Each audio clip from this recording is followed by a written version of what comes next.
Everyone loves an underdog story. We see ourselves in their struggle. We feel every setback, every loss, every blow they're forced to take. In bodybuilding, those stories rarely end the way we want them to. But there may be one exception. Jay Cutler turned professional in a remarkably short time, but becoming a pro was only the beginning. The glory he was chasing would take years to finally reach. Before he became a 4-time Mr. Olympia, Jay spent years hunting the one title that seemed to remain just out of reach. And standing between him and the crown was the best bodybuilder on the planet.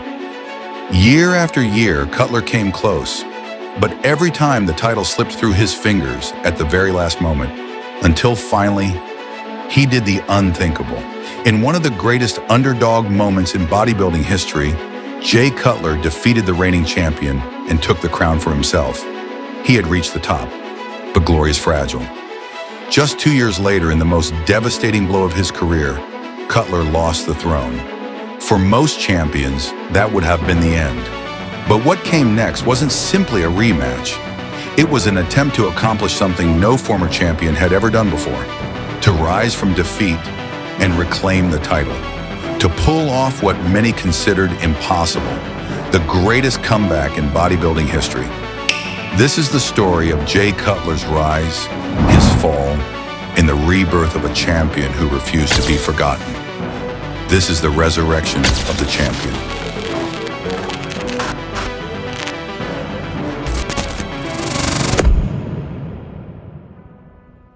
I knew from the very beginning that I was different.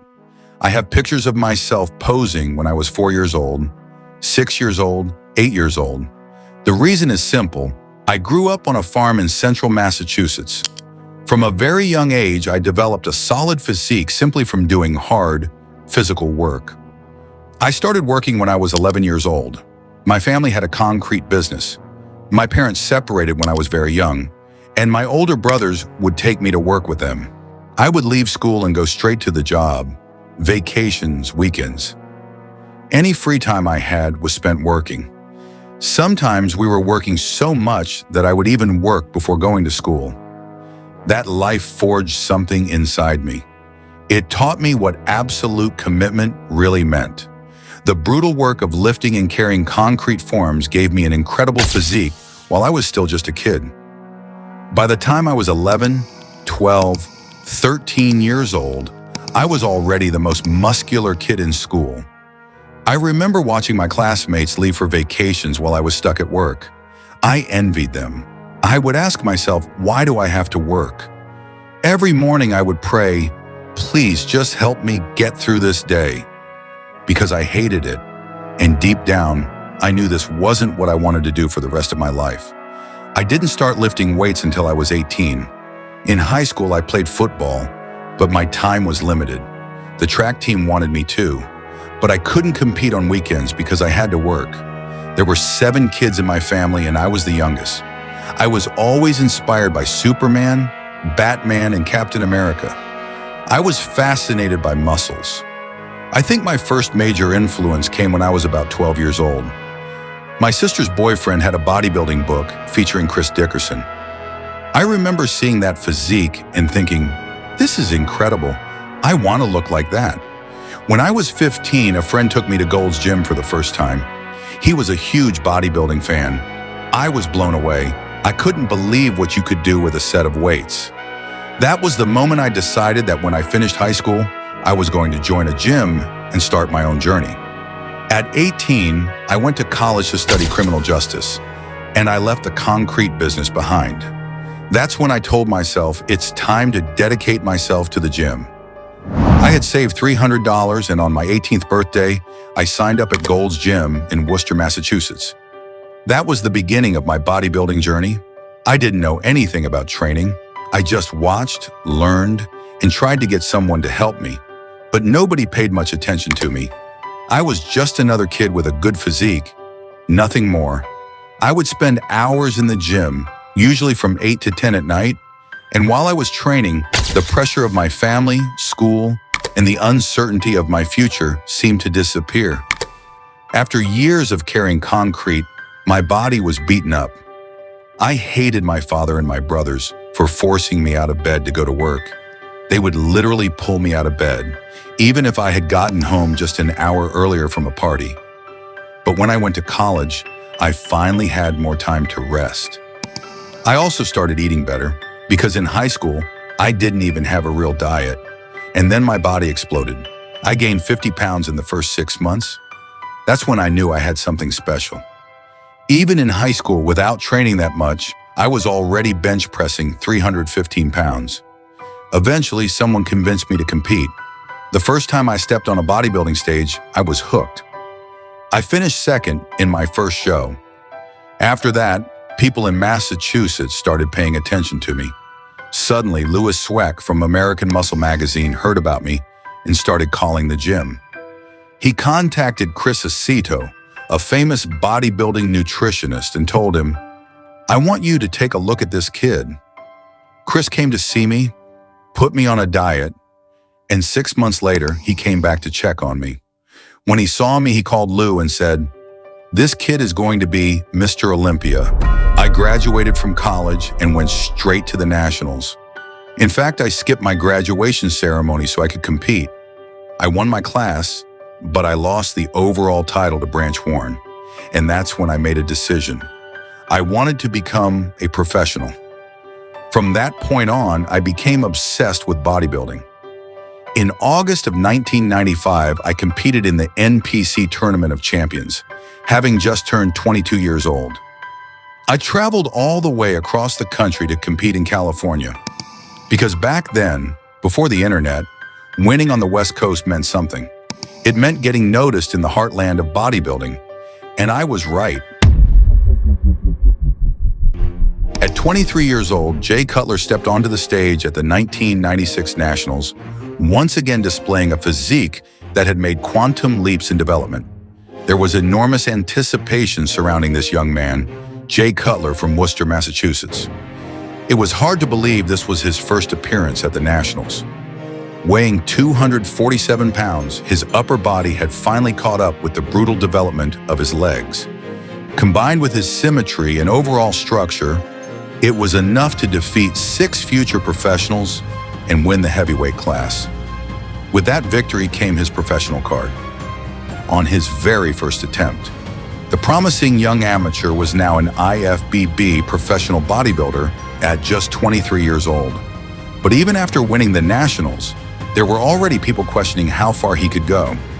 Someone congratulated Jay and told him to enjoy the victory, but then offered a blunt prediction.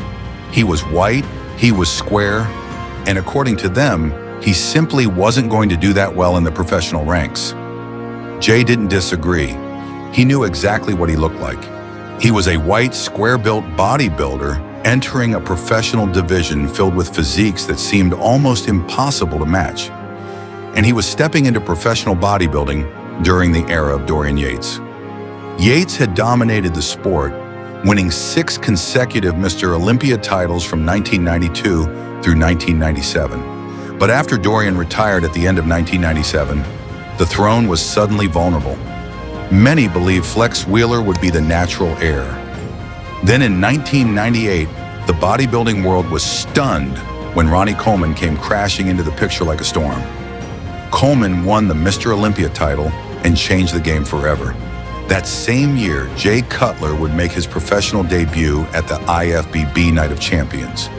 He finished 12th, and Ronnie Coleman won the event. The gap between the two men was enormous. At that point, Cutler wasn't a threat to Coleman. He wasn't even close. But over time, Jay would transform himself from a promising newcomer into a legitimate contender, and eventually into a real threat to the King's throne. For a man who had won nearly every amateur show he entered, the professional ranks were a completely different world. It was a brutal reality check. The bodybuilders Jay had once idolized in the pages of bodybuilding magazines were now standing beside him on stage. And suddenly, he understood exactly what he was up against. He had to raise his game. After the 1998 Night of Champions, Cutler went back to work. He returned to training with a completely different level of intensity. He built a gym inside his own home, a brutal training facility designed specifically for his needs. He spent roughly $100,000 on equipment, and then he went to work. Day after day, he trained at home, determined to close the gap between himself and the elite professionals. When he returned to competition, the results were immediate. Cutler finished third at the Pro Ironman. Then came the Arnold Classic. He finished fourth at one of the most prestigious bodybuilding competitions in the world, the second biggest show in the sport at the time. That fourth-place finish at the Arnold Classic proved that Jay Cutler was more than hype. Standing alongside names like Milos Sarkev, Bill Taylor, Gunter Schlierkamp, and Dexter Jackson, Cutler was beginning to show just how far he could go if he continued refining his physique. He was officially in the mix. He had started earning meaningful prize money, and more importantly, he had qualified for the Mr. Olympia. At the time, that was enormous.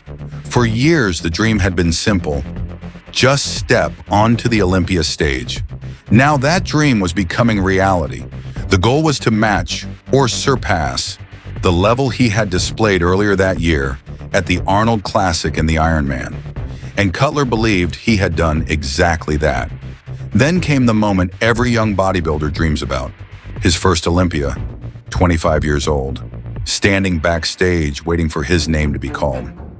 Jay genuinely believed he was ready to stand next to Ronnie Coleman and challenge the reigning champion. But reality hit hard. He waited.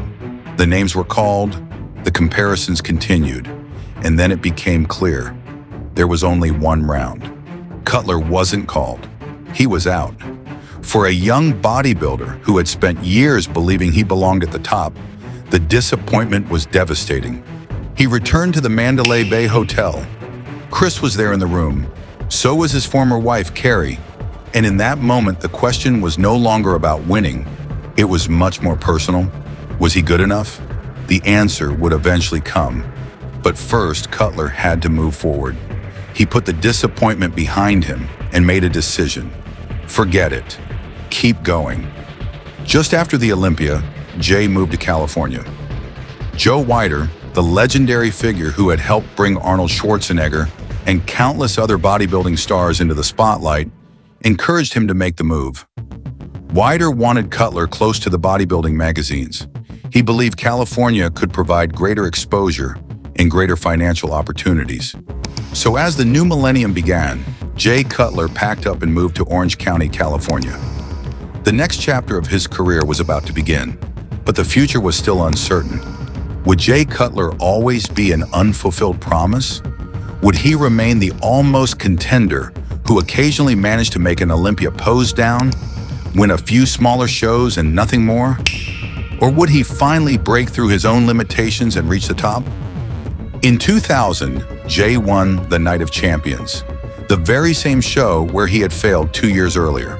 This time, he came back with everything he had. He defeated bodybuilders like Paul DeMeo, Marcus Rule, and Lee Priest, all of whom were part of the lineup. It was his first professional victory, and for Jay, it was a massive moment. After prejudging, Ronnie Coleman called him to congratulate him. At that point, Ronnie was already Mr. Olympia. He simply told Jay, "Congratulations." But Jay wasn't ready to celebrate. The finals hadn't happened yet. The title wasn't officially his. Ronnie, however, was already convinced. He told Jay that it was over, that he had already won, and that the show belonged to him. Jay would finish the year 8th at the Mr. Olympia. It was a somewhat disappointing result, especially considering that he finished behind 2 competitors he had already defeated at the Night of Champions. But after the Olympia, something important began to happen. Jay collected the first 2 of what would eventually become 25 consecutive podium finishes. He finished runner-up to Ronnie Coleman at a pair of competitions on the European Tour. The lineups were relatively weak, with Ronnie being the only member of the Olympia pose down competing in those events. But for Jay, the results meant much more than 2 second-place finishes. For the first time, he had the opportunity to stand shoulder to shoulder with Ronnie Coleman. And that experience gave him confidence heading into 2001. Chris Aceto saw it too. After the European Tour and those 2 runner-up finishes, Aceto told Jay that he was going to beat Ronnie. He believed that with another year of development, Cutler could defeat the reigning Mr. Olympia. That moment marked the beginning of what would become one of the greatest rivalries in the history of bodybuilding, and both men were about to take very different paths toward their next Olympia showdown. Ronnie Coleman entered 2001 as a three-time Mr. Olympia, and despite advice from some people around him not to do it, he decided to compete at the Arnold Classic. He won, and he brought what many consider to be the greatest physique of his entire career to that stage. It was also the only time in bodybuilding history that the reigning Mr. Olympia won the Arnold Classic. But competing in that show would ultimately prove to be a mistake, one that nearly cost Ronnie the Olympia title later that same year. Peaking for the Arnold Classic and then attempting to reach that same level again for the Olympia took a tremendous toll on his body. Jay had competed at the Arnold in March and won, and many people considered that version of him to be his best ever.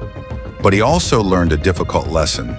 A body can only reach its absolute peak once a year. Ronnie had won the Arnold Classic in 2001, and then he had to prepare all over again for the Olympia. Reaching peak condition twice in the same year was incredibly difficult. And for a physique as massive as Ronnie's, the physical cost was brutal. After the Arnold, Ronnie had to go through a rebound phase.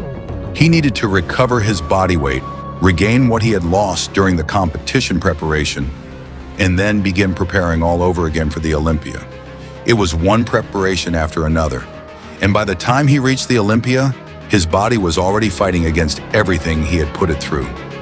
Meanwhile, Jay Cutler had spent the entire year preparing for one event. The previous year, he had finished 8th at the Olympia. To many people, he was still just another big, square-built bodybuilder who might get lucky enough to sneak into the top 6. Nobody expected him to actually challenge for the title. They were about to be proven wrong. Jay stayed out of competition throughout 2001, saving everything for the biggest stage of the year. When he arrived in Las Vegas, he was only about 5 pounds lighter than Ronnie Coleman. He was also 2 inches shorter, but he had enough mass, enough conditioning, and, perhaps most importantly, enough confidence to stand beside the reigning champion without backing down. For the first time, Jay wasn't simply trying to survive against Ronnie. He was becoming the biggest threat Ronnie had ever faced. He still wasn't ready to beat him, not yet. But Jay followed the advice Chris Aceto had given him. Take the entire year, train, eat, relax from the strict competition diet, eat hamburgers, eat French fries, do whatever was necessary to grow. And that's exactly what Jay did. But when Olympia preparation finally began, everything changed. He went to work. He trained twice a day, hitting 2 different muscle groups, one major body part in the morning and a smaller muscle group in the afternoon. He ate 6 or 7 meals every day.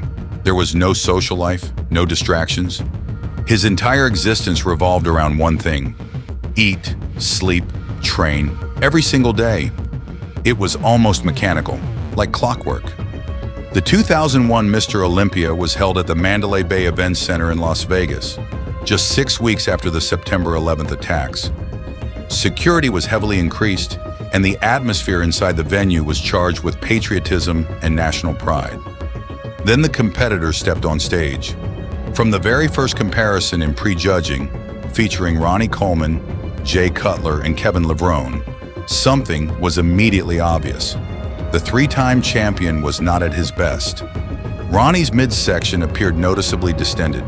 His skin looked softer, and he weighed roughly 30 pounds more than he had at the Arnold Classic just 7 months earlier. Much of that additional weight appeared to be water. Jay, meanwhile, was hitting his peak. His water manipulation had been carefully controlled. He was harder, sharper, more defined. His abs were deeply etched, and his legs were heavily striated. Ronnie still held an advantage from the back. His back development remained extraordinary. But from the front, Jay was beginning to dominate, especially in the front poses and the abs and thighs. And when prejudging ended, the scoreboard told an even more remarkable story. Jay Cutler was leading Ronnie Coleman by 6 points. Jay had won the rounds for muscularity and symmetry, giving him a 2-0 lead over Ronnie. Everything seemed to point toward the Sandow arriving sooner than anyone had expected. Just 1 year earlier, Jay had finished 8th. In 1999, He hadn't even made the top 15. Now he was standing on the edge of becoming Mr. Olympia. When Ronnie and Jay were called out for the final pose down, Jay was more motivated than ever. His confidence was at an all-time high. But everything changed in the finals. Ronnie came back sharper, more aggressive, more dominant on stage. And in a decision that would go down as one of the most controversial in Olympia history, Jay Cutler finished second at the 2001 Mr. Olympia. As if that wasn't enough, Jay was informed that night that he had been disqualified for an alleged positive test for diuretics. Jay denied the allegation. He even threatened legal action. Eventually, the test was overturned. But Jay never stopped believing that something had gone wrong behind the scenes. He believed the show had been manipulated against him. Ronnie, however, saw things differently. He believed he had beaten Jay psychologically. The argument was simple. Ronnie was a promoter, and promoters wanted to make money. So who would sell more tickets? A muscular, aesthetic bodybuilder, or a massive freak? In Ronnie's mind, the answer was obvious. Jay had lost on stage, but mentally, he had defeated Ronnie Coleman. And from that point forward, the question never completely disappeared. Should Jay have won? Even Ronnie admitted that the battle had taken a psychological toll. The defeat hit him hard enough that when he returned in 2002, he came in significantly smaller, weighing around 248 pounds, the same weight he had carried when he won the Olympia in 1998. But the loss left Jay with a bitter taste, and that disappointment would lead him to make a decision he would eventually regret. For the fourth consecutive year, Jay Cutler had to ask himself the same question. What more did he have to do to dethrone the champion? After being denied the biggest title in bodybuilding in 2001, Jay would make a decision that denied fans the rematch they desperately wanted. In 2002, he chose not to compete at the Mr. Olympia. Instead, he focused entirely on the Arnold Classic, and he won it. Jay later considered that version of himself to be one of the best of his career. He was bigger, harder, more complete. But the decision to skip the Olympia would soon become one of his biggest regrets. Because 2002 was arguably Ronnie Coleman's weakest Mr. Olympia performance. Even so, Ronnie won his fifth consecutive title, defeating Kevin Levrone and Chris Cormier. But the real story of the show was Gunnar Schlierkampf. Schlierkampf finished fifth, yet received something extremely rare at the Olympia: a standing ovation from the crowd. The reaction was so overwhelming that Gunnar openly told the audience how much the moment meant to him. For him, that ovation meant more than the trophy. 3 weeks later, the 290-pound German stunned the bodybuilding world. At the GNC show of strength in New Orleans, Schlierkampf defeated Ronnie Coleman. He had become the champion of the people.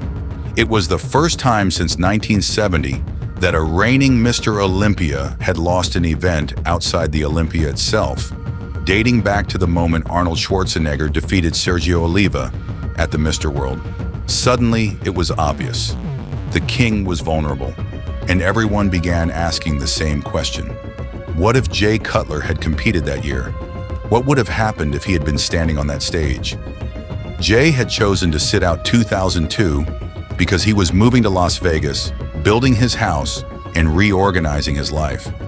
Mentally, he simply wasn't ready to prepare for another Olympia.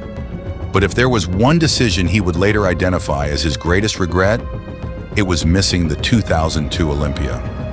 Jay believed that if he had competed, he could have destroyed Ronnie. Now the question hanging over bodybuilding was even bigger. Was the king's reign finally coming to an end?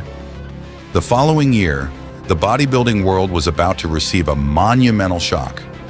After coming so close in 2001 and watching Ronnie lose in 2002, Jay entered 2003 more confident than ever that the title would finally be his. Ronnie's aura of invincibility had begun to disappear. Jay was now viewed as the uncrowned champion. He had won 3 consecutive competitions, including another Arnold Classic in the spring of 2003. He was confident. He believed the time had finally come. He had already won everything that year: the Arnold Classic, the Ironman, and the Grand Prix events. At that point, Jay Cutler was arguably the biggest name in bodybuilding. Everything seemed to be in place for his coronation, and it was going to happen in Las Vegas, the city he now called home. The question before the show was simple. Would it be Jay or would it be Ronnie? The audience was also waiting to see whether Günther Schlierkamp could pull off another upset. Jay expected to win in 2003. He was coming off an incredible run. He had won the Arnold Classic again. Günther was riding a wave of confidence after defeating Ronnie. 3 men had emerged as the major favorites. But for Jay, the dream of becoming Mr. Olympia had not always been there. He had never seriously imagined himself winning the title until 2001, when he finished second in the middle of all the controversy. That was when something changed inside him. For the first time, he thought, I can win this thing. From that moment forward, he trained as if his life depended on it. There were days when he came close to passing out during training because he could barely breathe. In the brutal Las Vegas heat, he performed lunges with 225 pounds under the scorching sun. And if nobody else was training at night, Jay trained anyway. His mentality was simple. If nobody else was willing to do it, then he would. He would do what everyone else was unwilling to do. Meanwhile, Ronnie Coleman was furious. After losing to Günther at the GNC Show of Strength, Ronnie was angry, very angry. And in 2003, he came back with something to prove. Ronnie didn't simply beat the competition, he destroyed it. He knew this was his opportunity to remind everyone who the real king was. He had to prove that nobody was going to take his title away. So Ronnie trained harder and heavier than ever before. His workouts became brutal, heavy, relentless, unforgiving. Ronnie Coleman had transformed himself into a machine. Nobody trained harder than that man. Then came the 2003 Mr. Olympia. There stood the reigning Mr. Olympia, Ronnie Coleman. The reaction from those around him said everything. Chris Aceto could barely believe what he was seeing. He had never seen Ronnie carrying that combination of size and hardness. And he knew immediately that defeating him was going to be extremely difficult. Then competitor number 4 was called, Ronnie Coleman. Ronnie returned to the Olympia stage in 2003, weighing an astonishing 287 pounds. But the number on the scale didn't tell the whole story. His physique had completely changed the rules of the game. The combination of mass, conditioning, density, and fullness was something bodybuilding had rarely, if ever, seen before. Standing next to him made almost every other competitor disappear beneath his enormous, almost cartoonish shadow. The 2003 Ronnie Coleman was probably a combination that may never be duplicated. Conditioning, size, fullness, everything was there at the same time. After previous Olympias, Ronnie would normally take about 3 months away from training to give his body a chance to recover. Not in 2003. That year, there was no break. He started training again almost immediately after the Olympia. By July, Ronnie was already reaching another level. He was bigger than ever, harder than ever. He weighed around 325 pounds in the off-season, and somehow, even at that size, he was still in brutally good condition. When Ronnie took his clothes off backstage, the reaction was immediate. People couldn't believe what they were looking at. Jaws dropped. And Jay saw it too. Everyone did. Later, during dinner after the show, Jay was asked if he was okay. The person speaking to him remembered the look on Jay's face. He looked at Jay, then he looked at Ronnie, then back at Jay. And Jay's reaction said everything. What the hell was that? Second place at the Mr. Olympia, Jay Cutler. He had returned to the Olympia stage where he belonged, but once again, the crown had slipped through his fingers. And 2003 would prove to be another incredibly busy year in the career of Jay Cutler. Jay didn't just compete at the Arnold Classic and the Olympia that year. He competed in 6 additional shows. That was unusual, especially considering that in 9 of his other 15 years as a professional, Jay had competed only once per season. But 2003 was different. Jay Cutler stepped on stage 8 times that year. He won 5 of those shows and finished second in the other 3. One of those competitions was the Show of Strength, and that's where another major upset took place. Jay arrived as the overwhelming favorite. But what many people didn't expect was for the much smaller Dexter Jackson to show up in the best condition of his career. The man known as the Blade defeated Cutler and captured the overall title. At the time, it was only the second professional victory of Dexter's career. It was a shocking defeat for Jay, but in hindsight, it was also a warning. An even more devastating loss was coming, one that would nearly destroy Jay's career. But that wouldn't happen for another 5 years. For now, Jay had bigger things to worry about. The 2004 Arnold Classic, and once again, Jay Cutler stood at the top. For the third consecutive year, Jay was the Arnold Classic champion. But this time, he arrived much lighter and significantly more defined. The result was a controversial victory decided by just 1 point. His physique was the product of an unconventional approach to training, nutrition, and recovery. Jay had developed a routine that involved training, eating, and resting at unusual hours, sometimes during the day, sometimes late at night. It was all part of a deliberate strategy. He wanted to give the judges something different. Jay understood that he had become almost too comfortable winning in Columbus every March. He also worried that the fans might eventually become bored with seeing the same result year after year. The 2004 Arnold Classic would be his last.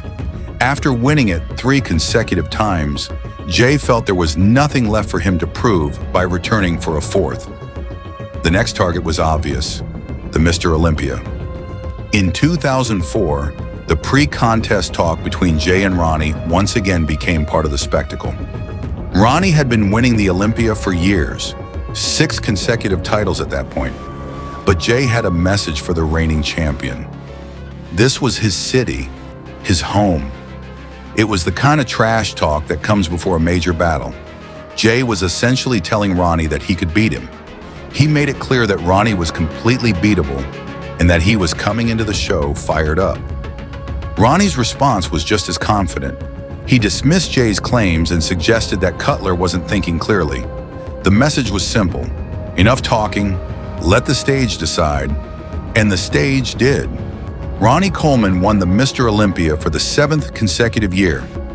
By this point, there was no question that Jay Cutler was the second best bodybuilder on the planet. His consistency was extraordinary. Every year he showed up in elite condition, and it seemed almost impossible for him to fall from that position. The problem was that the man occupying the #1 spot was just as consistent, and he was simply too massive to beat. But in 2005, Jay Cutler would not be the only threat to Ronnie Coleman's reign. Another competitor appeared almost out of nowhere. A new star was rising rapidly through the ranks. And at the 2005 Olympia, he was ready to challenge both Ronnie and Jay. By 2006, Jay's 4 consecutive runner-up finishes had become torture. But those defeats had also forged his reputation. Jay was no longer just a genetic anomaly. He was no longer simply the freak who seemed capable of building muscle at will. He had become someone people could identify with, a massive, humble bodybuilder who accepted his runner-up check year after year at the Olympia, returned to the gym, and came back hungry for revenge. Every defeat gave him another reason to work harder, another reason to improve, another reason to believe that the obstacle in front of him could eventually be destroyed.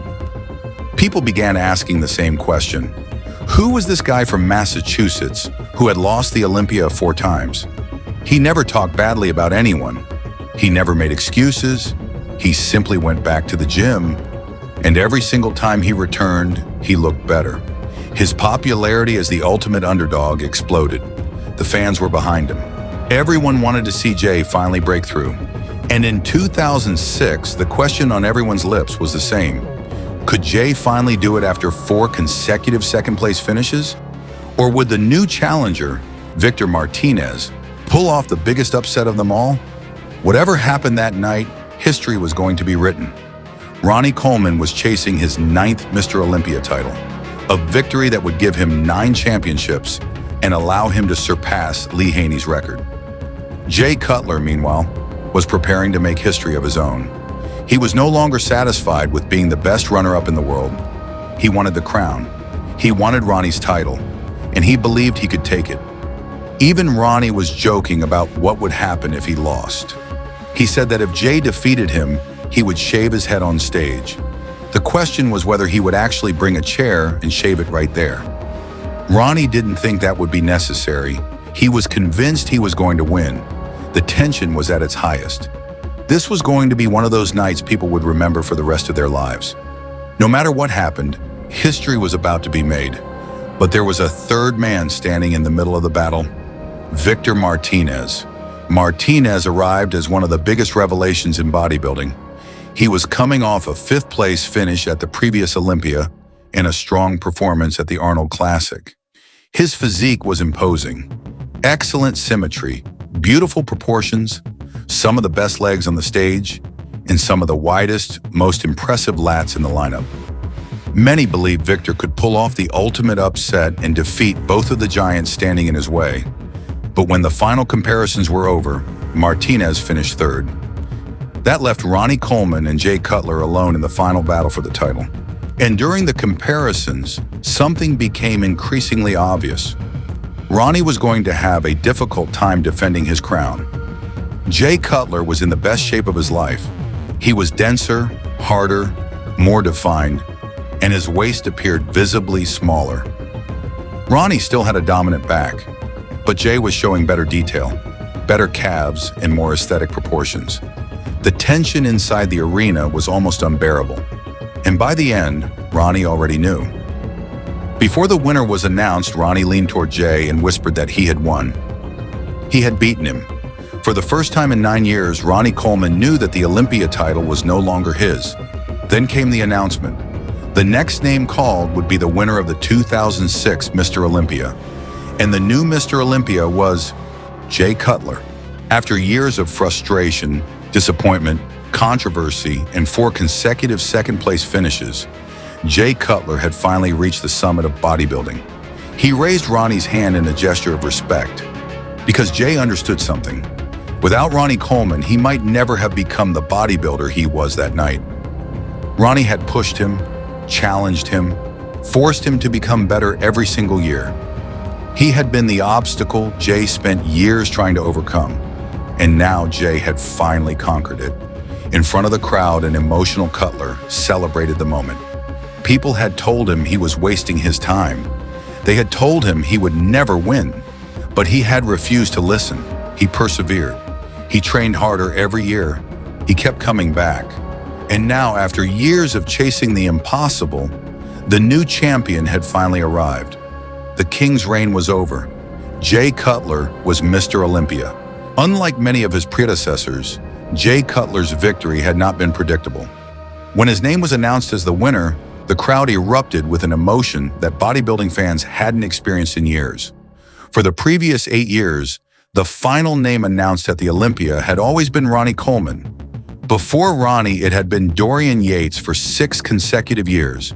And before Dorian, Lee Haney had ruled the sport for 8. For more than 2 decades, fans had become accustomed to an unwritten rule. Once a Mr. Olympia was crowned, he could not be dethroned. But in 2006, the scepter changed hands. After 7 years of chasing the title and 4 painful runner-up finishes, Jay Cutler had finally joined the most exclusive club in bodybuilding. But the moment he reached the top, he began looking at his legacy through a completely different lens. The old pressure was gone, and a new kind of pressure took its place. Could he stay there? Could he silence the critics by repeating the feat while everyone in the division came after him? Could he avoid becoming another one-time Mr. Olympia and begin what would become the Cutler dynasty? The question on everyone's mind was simple. What would happen in 2007? Jay made his intentions clear. He wanted number 2. And with that, the next chapter in the history of the Mr. Olympia began. Jay arrived in 2007 as the undisputed favorite, and for good reason. His off-season weight hovered between 290 and 300 pounds, yet he looked year-round as if he could walk onto a bodybuilding stage at any moment and win. Ronnie Coleman, on the other hand, looked worn down.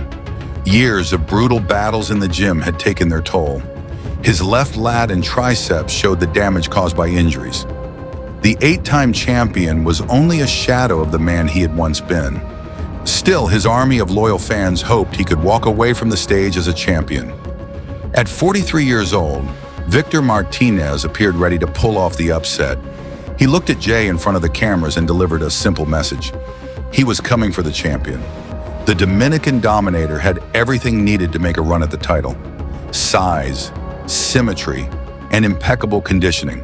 The same level of conditioning that had eluded him so many times in the past.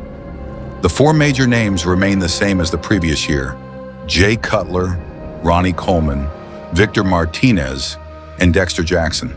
But this time, the order was going to change. Victor arrived on the first day of the competition carrying a physique worthy of a champion. Jay, meanwhile, appeared flat. In the rear lat spread, Jay's sheer size and overall magnitude were impossible to ignore. But when the competitors moved into the rear double biceps, Victor's shape and definition gave him the advantage. His legs displayed deep, dramatic cuts, but his overall size still fell short of Jay's brutal upper body mass. Jay didn't need to get any bigger. What he needed was detail, separation, conditioning, and on that day, he didn't have enough of it. The lack of detail was especially noticeable in his front and rear double biceps poses, where the lines and separations simply weren't there. There was a reason Jay was sick. An infection in his shoulder had taken a serious toll on his preparation. At the final weigh-in, he barely registered 260 pounds. That was roughly 15 pounds lighter than he had been the previous year. Later, Jay would describe it as the most difficult Olympia of his life. It wasn't his best version. For Victor, however, the dream began on Thursday. One of Jay's closest friends entered Victor's room, looked at him, and couldn't believe what he was seeing. Victor was incredibly dry. The conditioning was almost perfect. The message was clear.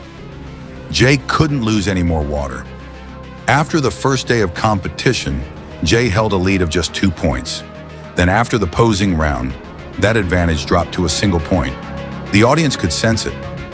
An upset was possible. The crowd could smell it. But when the athletes returned to the stage that night, Jay came back looking fuller. His physique filled out, his volume increased, and suddenly, the battle looked very different. Then came the announcement of 4th place. The Mandalay Bay erupted. Ronnie Coleman, the 8-time Mr. Olympia, received the loudest ovation of the night. The crowd was saying goodbye to a legend. Dexter Jackson finished 3rd for the 2nd consecutive year, and that left Jay Cutler and Victor Martinez standing alone. One champion, one challenger, one crown. The 2007 Mr. Olympia title was about to be decided. Then came the verdict. Jay Cutler had retained the title. For Victor, the result carried a familiar sting.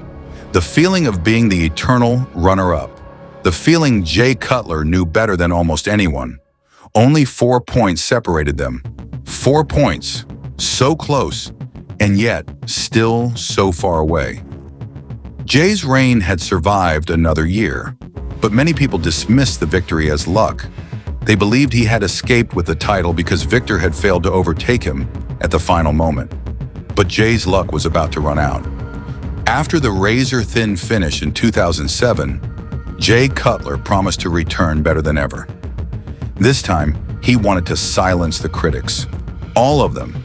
The keyboard warriors who claimed he kept winning without ever showing his absolute best condition. The message coming out of Jay's camp was clear. He was in the best shape of his life. Some believed he might even be approaching the legendary condition he had displayed back in 2001. When Jay was asked whether this was truly the best version of himself, his answer was confident. They would know tomorrow night. But something happened that nobody had planned for. One of the men many expected to shine at the 2008 Olympia would not even make it to the stage. Victor Martinez was out. 6 weeks before the Arnold Classic, Victor suffered a devastating injury. During a seemingly ordinary incident, he ruptured the patellar tendon in his left knee. The injury was catastrophic. It forced him out of the Olympia and robbed him of the opportunity to capitalize on the momentum he had built the previous year. With Victor gone, the championship appeared to be Jay's for the taking, or at least, that's what Jay believed. Because in 2008, the Wolves were coming. On one side was Phil Heath. After finishing third at the Arnold Classic, Heath was arriving at the Olympia for the first time with a mission. He wanted to break into bodybuilding's elite. His combination of massive size and sharp conditioning had made him one of the most heavily discussed newcomers in the sport. Many already saw him as the future face of bodybuilding. And then there was Dexter Jackson, the perennial top 5 contender. The man who had spent years quietly building one of the most consistent careers in the sport. But now, after years of consistency and refinement, Dexter had reached another level. For the first time, many people weren't simply viewing him as a dangerous contender. They were beginning to see him as a legitimate candidate to win the Mr. Olympia title. Jay said it himself. If he was ever going to win the Olympia again, this was going to be the year. But lurking in the shadows was the fans' favorite, Dennis Wolf. The German giant known as the Big Bad Wolf, with his tiny waist, massive structure, and imposing proportions, had the kind of physique that seemed capable of dethroning the biggest men in bodybuilding.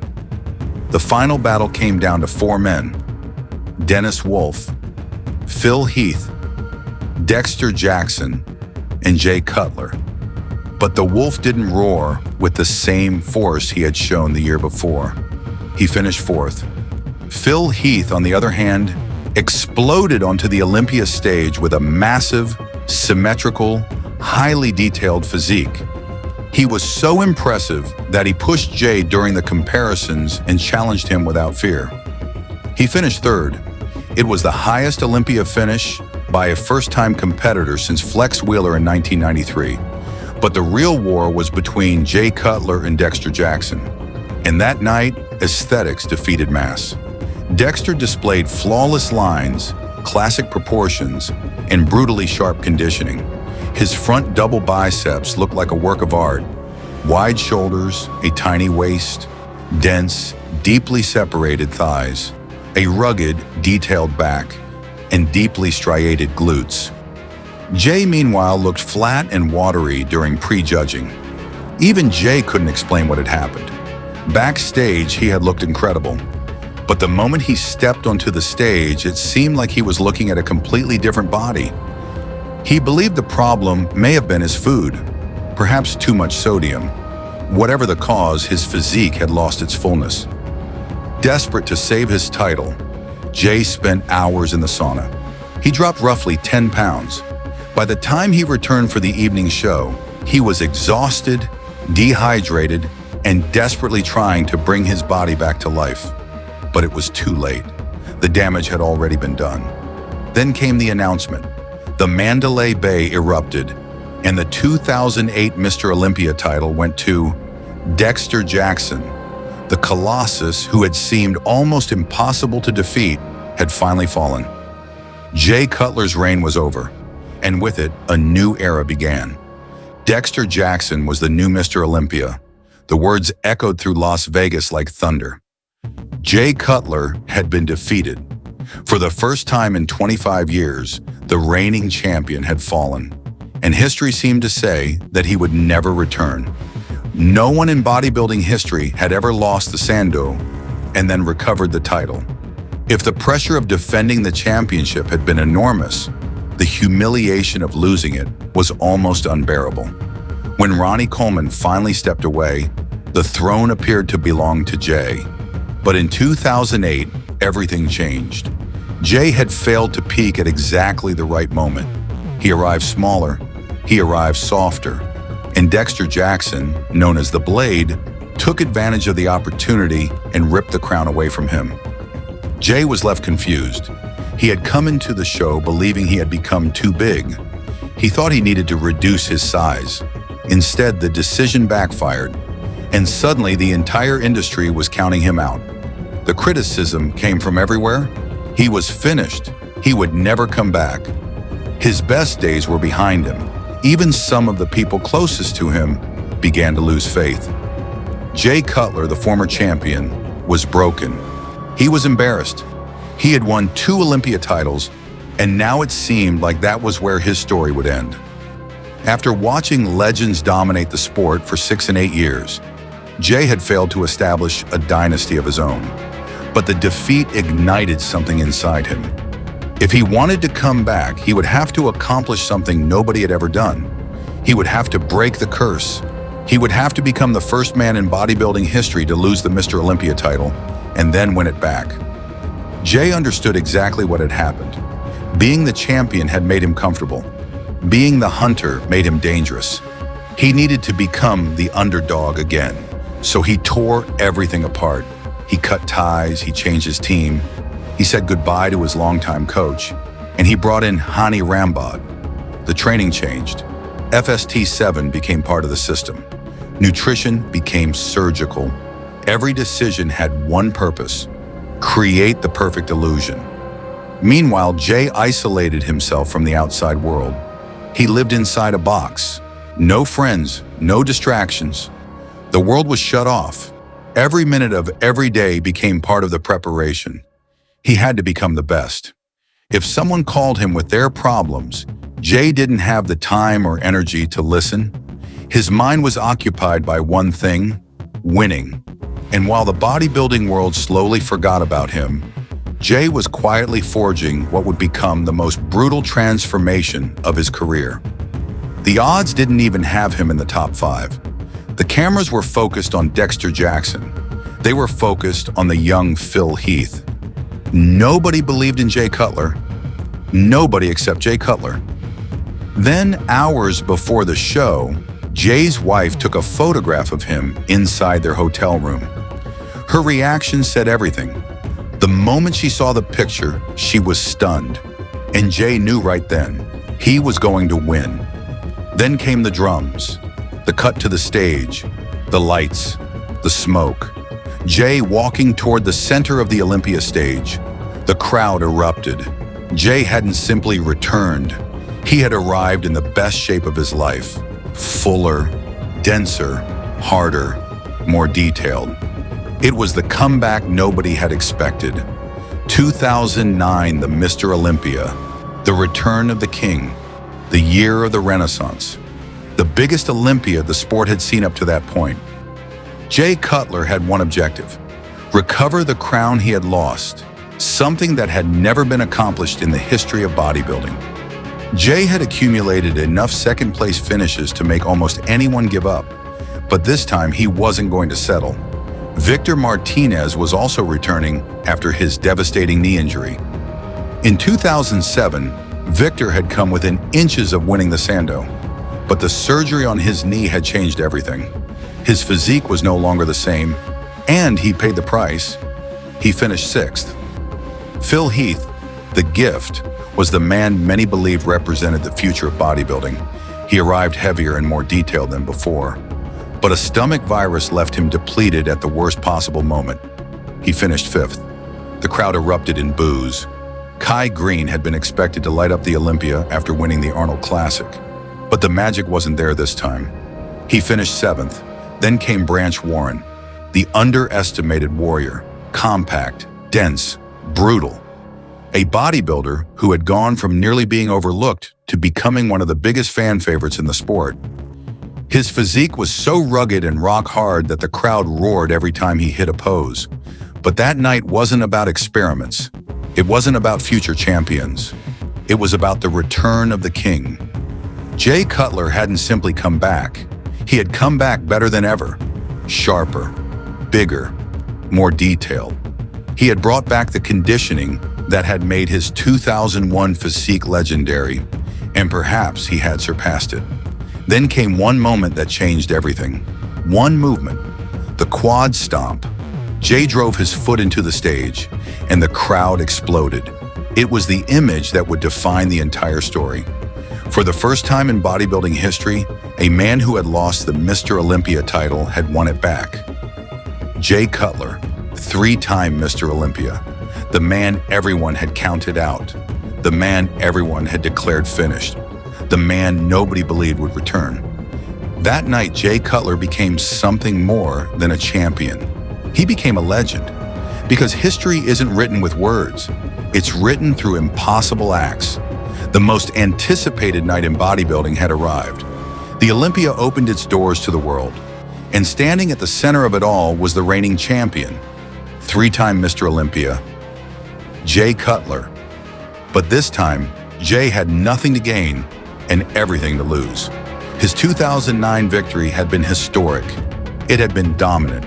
It had been perhaps the most convincing victory of his career. The question was obvious. How could he possibly top it? Even Jay didn't know the answer. After winning the title back, he had seriously considered retirement. But something pulled him back into the war one more time. The experts were divided. Two names dominated every conversation: Jay Cutler and Phil Heath, the future against the present. Could the young challenger dethrone the king? Or would Jay finally establish a dynasty? The battle began with surprises. Victor Martinez, once considered one of the biggest threats in bodybuilding, fell all the way to 8th place. His best version was no longer enough. Kai Green, meanwhile, came in off his best condition and finished 7th, a victim of a failed preparation that ruined the physique that had carried him to glory at the Arnold Classic. The old guard was beginning to fade, and the new generation was closing in. The German powerhouse Ronnie Rock made his way into 6th place, displaying impressive proportion and balance. Dennis Wolf, who had hit rock bottom the year before, had come back from the edge of disaster and finished 5th, saving his career in the process. Dexter Jackson, the 2008 champion, looked as polished as ever. But time is unforgiving. 4th place was the limit for the former champion. And then the audience held its breath. The real battle was at the top.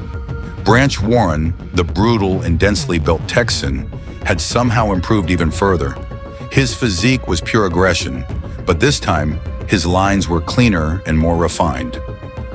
He finished 3rd, another performance that would cement his place in bodybuilding history. Then came the man of the moment, Phil Heath. His symmetry was extraordinary. His detail seemed almost impossible. His back double biceps was among the best the sport had ever seen. He had added even more mass without sacrificing his lines. The future of bodybuilding was standing directly in front of the world. But this time, it wasn't enough. Jay Cutler once again proved why he was the champion. He wasn't the overwhelming version of Jay that had dominated the 2009 Olympia, but his size remained an almost impossible weapon to overcome. His legs looked like mountains. His presence filled the entire stage. And when Jay hit the rear lat spread, the battle was essentially over. The 2010 Mr. Olympia title belonged to Jay Cutler. For the 4th time, with that victory, Jay joined the ranks of bodybuilding's immortals. But everyone understood the truth. This would be the last time Jay Cutler would rule the Olympia without serious doubt. The threat was standing right beside him, smiling, hungry, waiting. Phil Heath. The history of the Olympia was about to change, but that was another story. The question continued to echo through Las Vegas. Could Jay Cutler remain king, or had the time finally come for the student to take the throne?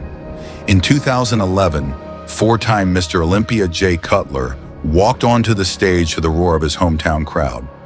He was massive, imposing as always. But something was wrong. His waist looked wider. His lines weren't as clean. This wasn't the seemingly invincible Jay Cutler of the past. Standing across from him was a man who had come to claim the throne. Phil Heath had reached the best version of his physique yet. Denser, more detailed, more three-dimensional than ever before. His muscles looked almost sculpted by an obsessive artist. And more importantly, he was hungry. But Jay was carrying something far heavier than the weight of history. Just 3 weeks before the Olympia, an ordinary movement had torn his biceps. The injury was severe. It hadn't healed. And Jay was forced to step onto the Olympia stage while injured. The retracted, visibly deformed muscle could be seen beneath the oil and competition tan. As if the physical injury wasn't enough, Jay's personal life was falling apart as well. a divorce, the death of his dog, and the news that he was about to lose half of his sponsorship contract. Jay was fighting on stage, and he was fighting an entirely different battle off stage. Still, he showed up, because champions don't run away. But once the battle began, the truth became impossible to ignore. Phil Heath was the present. Every pose was a statement. Every comparison made the difference clearer. Phil had the advantage in proportion, symmetry, detail. His back looked like a map of individual fibers and impossible cuts. His midsection was a wall of deeply etched muscle. For the first time, Jay Cutler looked human. The king was falling. The announcement became inevitable. Phil Heath was the 2011 Mr. Olympia. At just 31 years old, the throne had a new owner. The prophecy had come true. The student had dethroned the master, just as Jay Cutler had dethroned Ronnie Coleman in 2006. But even in defeat, Jay smiled, because Phil wasn't simply his successor, he was his friend. Jay remembered the young bodybuilder he had seen years earlier, the athlete with enormous dreams and the biggest arms Jay had ever seen. Back in 2003, Jay had told Flex magazine that he had found the next Mr. Olympia, and he had been right. Phil Heath had become exactly what Jay predicted. But Jay's story wasn't over yet. A surgery would follow, then a year away from competition, and finally one last attempt in 2013. Jay wanted to end his career on his own terms, not because an injury had forced him out, not because his body had made the decision for him. He wanted to return one final time and say goodbye as a warrior. He finished 6th, and that was his farewell. After 13 Olympia appearances, 4 Mr. Olympia titles, and years of blood, sweat, and iron, Jay Cutler left behind something far more valuable than trophies. He left a lesson. Failure can be just as valuable as victory. Every defeat, every person who said he couldn't do it, every closed door, every moment when the world counted him out, all of it helped forge the legend. When Jay finally lifted his first Sandow, he proved that every sacrifice had been worth it. Because behind every fiber of muscle was sacrifice, and behind every sacrifice was a single truth. Jay Cutler wasn't just a Mr. Olympia. He was living proof that perseverance can overcome any destiny.